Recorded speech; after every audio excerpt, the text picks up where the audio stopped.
Earlier this year, the ATF issued a rule that unilaterally puts new restrictions on Second Amendment rights. The Second Amendment to the United States Constitution, Mr. President, as you well know, has an overwhelming impact on law-abiding citizens exercising their Second Amendment rights. To end some of the restrictions, which some people call restrictions, I call safeguards. The industry has been selling these perfectly legal, millions of them being sold. ATF stripped of power. Big news in the gun world, folks. The ATF just got served a big slice of humble pie. Picture this. A nationwide injunction slams down on their short-barreled rifle and pistol brace rule like a judge's gavel. What's the fallout? The ATF just got stripped of its power to enforce that rule. Ouch. So what's this rule all about anyway? Well, it's been a hot topic lately, sparking debates left and right. But essentially, it's a set of regulations governing these nifty little attachments for firearms called pistol braces. Now, brace yourself, pun intended, because these attachments have stirred up quite the controversy. Some folks love them for the added stability they provide when shooting, while others argue they blur the line between pistols and rifles, raising all sorts of legal questions. But back to the juicy part. This nationwide injunction, it's like hitting the pause button on the ATF's plans. Imagine them gearing up to enforce these rules, only to be told, hold your horses. That's the situation right now. The court basically said, not so fast ATF, you gotta pump the brakes on this one. And boy did that sting. Losing the authority to enforce their own rule? This rule redefined firearms with stabilizing braces as short-barreled rifles, when attached to a firearm, does not convert that weapon to be fired from the shoulder. That's not for us to regulate. If somebody we wrote the rule to make it easy to comply with. The industry has been selling these perfectly legal, millions of them being sold. Earlier this year, the ATF issued a rule that unilaterally puts new restrictions on Second Amendment rights. That's gotta hurt their pride a bit. But hey, that's the name of the game when it comes to legal battles. 1 minute you're riding high, and the next, you're knocked down a peg or two. Now you might be wondering, who's behind this knockout blow? Well, it's a coalition of gun rights advocates and organizations who aren't too keen on the ATF's rule. They took their fight to the courts, and guess what? They scored a major win. It's a victory for the little guys taking on the big government machine. But don't pop the champagne cork just yet. This fight's far from over. You can bet the ATF won't take this defeat lying down. They'll regroup, strategize, and come back swinging. So stay tuned, folks. The battle over pistol braces is far from settled, and things are bound to get even more interesting from here on out. ATF's tax evasion argument. Alright, buckle up, folks, because things are about to get a bit heated in the legal arena. The ATF, the folks in charge of regulating firearms, they're making some bold claims. They're basically saying, hey, these lawsuits against our rule? Yeah, they're about as valid as a $3 bill. Why? Well, according to the ATF, it all comes down to taxes. Yep, you heard that right. Taxes. They're arguing that if these lawsuits were allowed to go forward, it would open up a can of worms when it comes to tax evasion. Specifically, they're pointing fingers at the NFA tax requirement. Now let's break this down. The NFA, or National Firearms Act, has been around for a while. It lays down the law when it comes to certain types of firearms, like short-barreled rifles and pistols. And here's the kicker. There's a tax involved. Yep, if you want to own one of these bad boys, you gotta pay up. Under the new rule, these firearm owners will be required to obtain special registration, surrender or destroy their brace. The Second Amendment to the United States Constitution, Mr. President, as you well know, to end some of the restrictions, which some people call restrictions, I call safeguards. While a firearm so equipped would still be regulated by the Gun Control Act, turns law-abiding gun owners into felons is a result of unelected bureaucrats simply enacting a new regulation. The submitted firearm brace, when attached to a firearm, does not convert that weapon to be fired from the shoulder and would not alter the classification. So where does the tax evasion come in? Well, the ATF's argument goes something like this. If these lawsuits are allowed to proceed, it could mess with the whole tax-paying process. Think of it like trying to skip out on your taxes by taking a detour through a legal loophole. But hold on just a minute.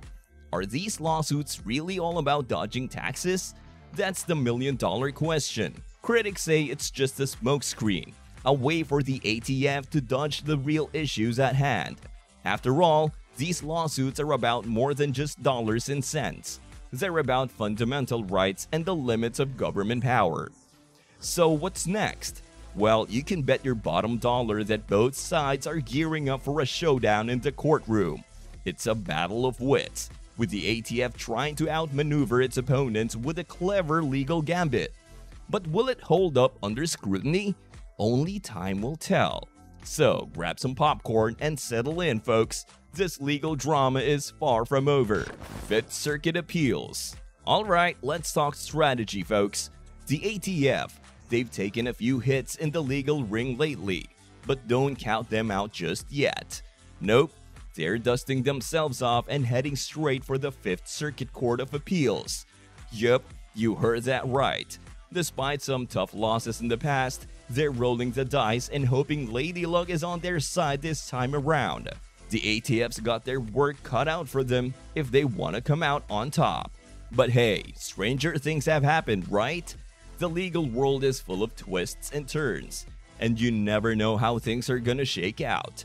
So while the ATF's legal team might be feeling the pressure, they're not throwing in the towel just yet. Nope, they're gearing up for a fight, ready to go toe-to-toe with their opponents and come out swinging. So what's next? Well, you can bet your bottom dollar there'll be plenty of legal wrangling and courtroom drama in the days ahead. It's a high-stakes game, with the future of the ATF's rule hanging in the balance. Will they come out victorious? Only time will tell. But one thing's for sure, it's gonna be one heck of a showdown. So grab your popcorn and settle in, folks. The Fifth Circuit appeals are about to begin, and it's gonna be a wild ride. APA and Second Amendment challenges. Alright, let's dive into the heart of the matter, folks. We're talking lawsuits, legal battles, and all that good stuff. So what's the beef? Well, it all boils down to two key things: the Administrative Procedure Act, APA, and the good old Second Amendment. First up, the APA. Now, this little gem of a law lays down the ground rules for how federal agencies like the ATF can make their rules and regulations. It's all about transparency, fairness, and making sure Uncle Sam plays by the rules. But here's the kicker. The plaintiffs in these lawsuits are crying foul, saying the ATF didn't play by the rules when they cooked up this whole pistol brace rule. Nope, they're accusing them of bending the rules, cutting corners, and basically doing whatever they darn well pleased. And they're not about to let them get away with it. But that's not all, folks. Oh no, we're just getting started. The Second Amendment is also in the spotlight here. Yep, you heard that right. Plaintiffs are waving the Second Amendment flag high and mighty, arguing that the ATF overstepped its bounds when it slapped this rule into place. They're saying, hey, we've got rights here, and you can't just trample all over them.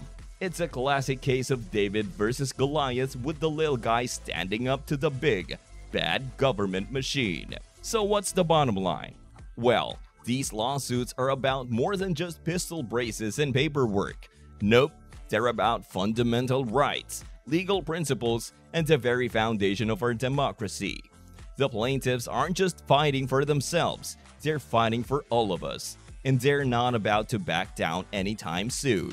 Implications of NFA tax. Well, folks, things just got a whole lot spicier in the legal kitchen. We're talking about the big C word here, the Constitution. Yep, you heard me right. The ATF's been stirring up a hornet's nest with their latest argument, and it's got some serious constitutional implications. So what's all the fuss about? It all comes down to the good old National Firearms Act, NFA. and its pesky little tax requirement. Now, the ATF's been waving this tax requirement around like a big old red flag, saying, hey, this isn't just about paperwork and pistol braces, it's about taxes, folks. But here's the kicker.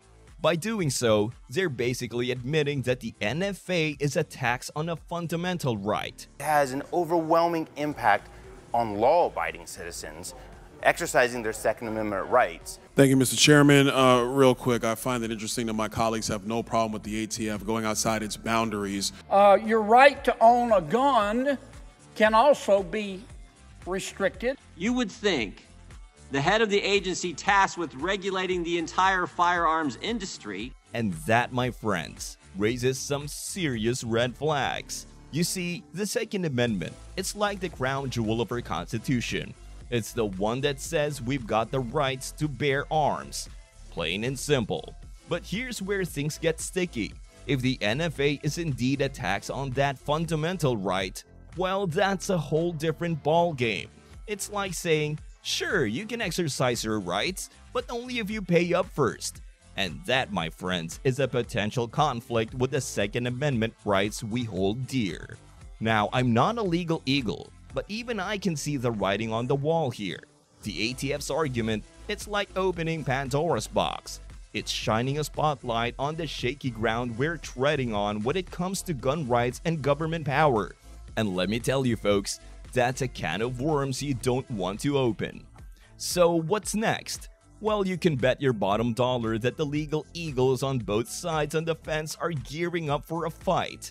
It's a battle for the ages, with the very fabric of our Constitution hanging in the balance. Will justice prevail? Only time will tell.